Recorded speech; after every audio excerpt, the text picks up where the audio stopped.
ముఖ్యంగా నేను పరిశ్రమల శాఖ మంత్రిగా గౌరవ ముఖ్యమంత్రి ఆ రోజు జగన్మోహన్ రెడ్డి గారి నేతృత్వంలో పునాదులు వేసినటువంటి రామాయపట్నం పోర్టు కానీ, లేదా మచిలీపట్నం పోర్టు బందర్ పోర్టు కానీ, లేదా మూలపేట పోర్టు కానీ, రామాయపట్నం పోర్టు ఇప్పటికే పూర్తి చేసుకొని 190% పనులు పూర్తి చేసుకొని ప్రారంభానికి సిద్ధంగా ఉంది. మచిలీపట్నం పోర్టు పెద్ద ఎత్తున పనులు జరుగుతూ ఉన్నాయి.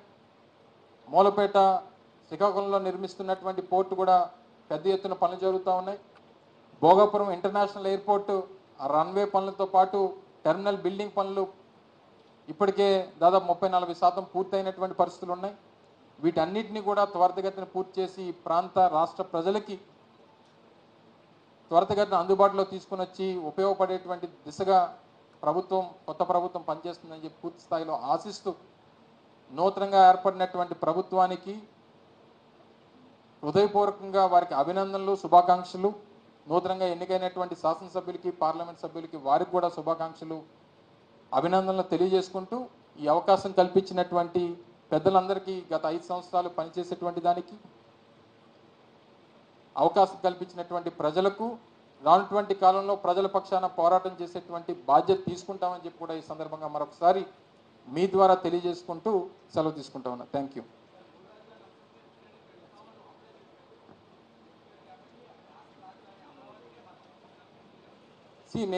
నేను క్లారిటీగా ఇప్పుడు మాట్లాడినటువంటి మాటల్లో చెప్పడం జరిగింది.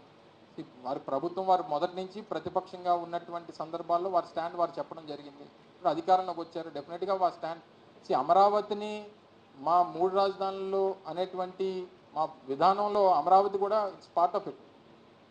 సో అమరావతిని కాదన్నటువంటి పరిస్థితులు ఏ రోజు లేదు మాకు. అమరావతితో పాటు విశాఖపట్నం అండ్ కర్నూలు అనేటువంటి మాట చెప్పాం తప్ప అమరావతి వద్దు విశాఖపట్నం ఒకటే అనేటువంటి మాట ఏ రోజు మేము చెప్పలేదు. సో ఇప్పుడు కూడా నేను దాని మీదే పునరాలోచించమని చెప్పి వారిని కోరుతా ఉన్నా. గుండెల మీద చేసుకొని ఈరోజు రాష్ట్రంలో ఉన్నటువంటి ఎవరినన్నా, ఇక్కడ ఉన్నటువంటి media, print and electronic media పెద్దలందరూ కూడా ఉన్నారు.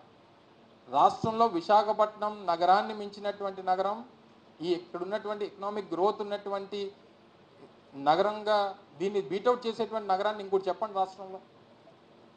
సో మేము చెప్పినటువంటి దానికి జస్టిఫికేషన్ అనేటువంటిది ఉంది. నేను కూడా గతంలో మంత్రిగా ఉన్నప్పుడు నేను చెప్పడం జరిగింది. ఇదే నిర్ణయం, విశాఖపట్నం అనేటువంటి నిర్ణయం ఆ రోజు చంద్రబాబు నాయుడు గారు 2014లోనే తీసుకుని ఉంటే వాళ్ళు మార్పేలేదు కదా దీని మీద. ఇప్పుడు అది చెప్తున్నాను కదా నేను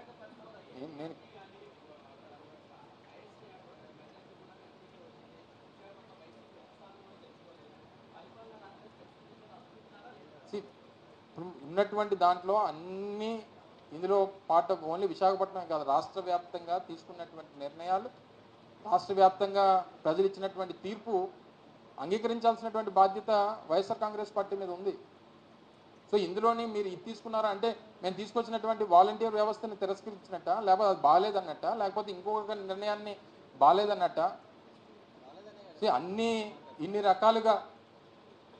ఇన్ని రకాలుగా ఉన్నటువంటి నిర్ణయాలు చేసినటువంటి ఒక నిర్ణయాన్ని యాక్సెప్ట్ చేసి ఉండొచ్చు, ఒక నిర్ణయాన్ని యాక్సెప్ట్ చేయకపోయి ఉండొచ్చు. కానీ వన్స్ ఈ ఫలితాలు వచ్చిన తర్వాత దానికి మేము బాధ్యత తీసుకున్నాం.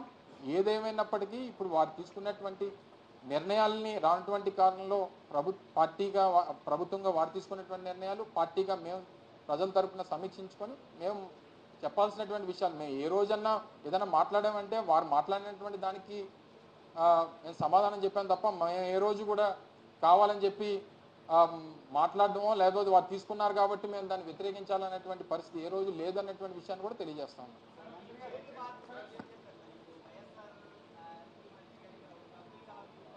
అబ్దుల్ కలాం వ్యూ పాయింట్ అనేటువంటిది నాకు తెలిసి అబ్దుల్ కలాం వ్యూ పాయింట్ అనేటువంటిది నాకు తెలిసి ఎప్పుడు లేదు. అక్కడ అసలు ఎప్పుడు కూడా అక్కడ ఉన్నటువంటిది ఎప్పుడు వ్యూ పాయింట్ అనేటువంటిది లేదు. అక్కడ మేము క్రియేట్ చేసాం దాన్ని. వ్యూ పాయింట్ లేకపోవడం అంటే నూతనంగా నిర్మించాం. గతంలో ఏంటంటే గ్రావెల్తో ఉండిపోయి సీతకొండ కింద ఉండేది అక్కడ. మరి అబ్దుల్ కలాం అనేటువంటి వ్యూ పాయింట్ ఈ సోషల్ మీడియా వచ్చిన తర్వాత దాన్ని క్రియేట్ చేసి పెట్టి దాన్ని సర్క్యులేట్ చేసి దాన్ని అలా క్రియేట్ చేశారు తప్ప నాకు తెలిసి అయితే మీకు తెలుసు కానీ నాకు తెలుసు కానీ ఎప్పుడూ లేదు అక్కడ. సరే ఇప్పుడు ఏం తీసుకున్నా ఏం చేసినా దాన్ని అలాగే కృష్ణా జిల్లాకి ఎన్టీ రామారావు గారు పేరు పెట్టాక తీసేయమనండి. కృష్ణా జిల్లాకి ఎన్టీ రామారావు గారి పేరు పెట్టాం కదా, ఎన్టీఆర్ జిల్లాగా నామకరణం చేసి మార్చేమనండి. అందుకనే చెప్తున్నాం బాబు, ఇప్పుడు ఉన్నటువంటి ప్రతి నిర్ణయాల్లో కొన్ని మంచి ఉన్నాయి, ప్రజల దృష్టిలో కొన్ని చెడు ఉన్నాయి, వీటన్నిటికీ సంబంధించినటువంటి ఫలితాలు వచ్చాయి. సో దీన్ని ఏ రకంగా సమీక్షించుకోవాలనేటువంటి సమీక్షించుకుంటాం. డెఫినెట్గా రానటువంటి కాలంలో మా పాత్ర ఏం చేయాలనేటువంటిది మేము పోషిస్తాం. డెఫినెట్గా ప్రజల పక్షాన్ని నిలబడతాం.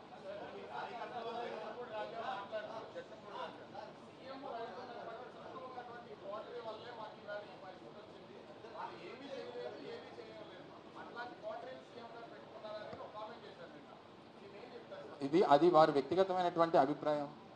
అది అందరిలో ఉందా లేదా వారిలోనే ఉందా, ఎవరిలో ఉందా అనేటువంటిది మేము మళ్ళీ చర్చ చేసుకున్నప్పుడు జరుగుతుంది. సహజంగా అంటే తను తాలూకు అభిప్రాయాన్ని మీడియా ముందు నిన్న మాట్లాడినటువంటి సందర్భాలు చూసాం. సో దీని మీద ఏ రకంగా ఏం జరిగింది, ఎలా జరిగింది అనేటువంటిది డెఫినెట్గా పార్టీలో కూర్చున్నప్పుడు చర్చ జరుగుతుంది.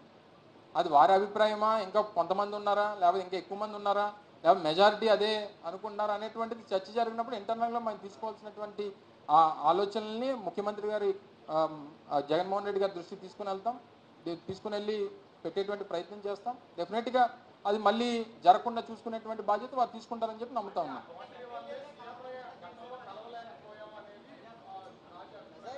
ఇప్పుడు ఈ ఫలితాలు వచ్చిన తర్వాత ఈ రకమైనటువంటి మాటలు డెఫినెట్గా వస్తాయి.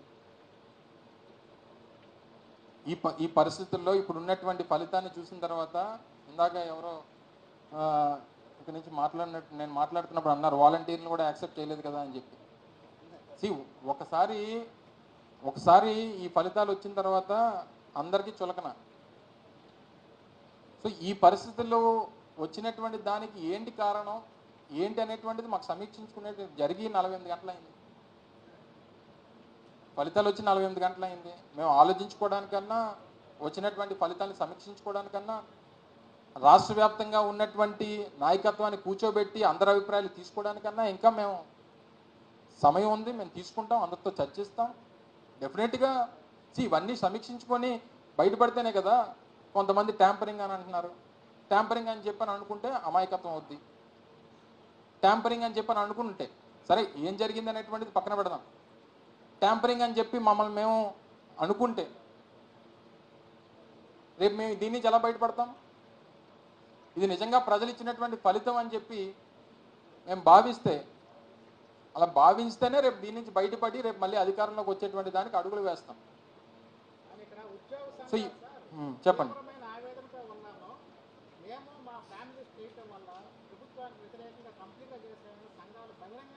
సరే, ఇప్పుడు ప్రతిదీ ఇప్పుడు మేము పథకాలు ఇచ్చినటువంటి వారు, లేదా పథకాలు తీసుకున్నటువంటి వారు, లేదా ఇళ్ల పట్టాలు ఇచ్చినటువంటి వారు, వివిధ సంక్షేమ కార్యక్రమాలు ఇచ్చినటువంటి వారు, ఏది చేసినా వచ్చినటువంటి ఫలితాన్ని తర్వాత దీన్ని క్లెయిమ్ చేసుకుని మా వల్ల మీరు ఓడిపోయారు అనేటువంటిది ప్రతి ఒక్కరు చెప్తారు. ఇప్పుడు పనిచేసేటువంటి ఉద్యోగస్తులు, ఇప్పుడు సిపిఎస్కి సంబంధించి ఒక ఆల్టర్నేటివ్ని మేము ప్రభుత్వంలో ఉన్నప్పుడు ఒక ఆల్టర్నేటివ్ చూపించాం. దాన్ని వారు యాక్సెప్ట్ చేయలేదు. సరే, కొత్తగా ఏర్పడినటువంటి ప్రభుత్వం నిన్న పవన్ కళ్యాణ్ గారు మాట్లాడుతూ సంవత్సరంలో దానికి పాత పెన్షన్ విధానం తీసుకొస్తామని. సరే ఓన్లే నాకు అర్థమైంది చెప్తున్నాను, నువ్వేం కరెక్షన్ ఉన్న తర్వాత చెప్దు. కానీ ఇప్పుడు అంతా మీదే రాజ్యం, ఎంగేట్ నువ్వు ఎలా చెప్తాను చేస్తా. అదే ముఖ్యంగా మీ ఏబీ అంది కదా. సో వారు చెప్పిన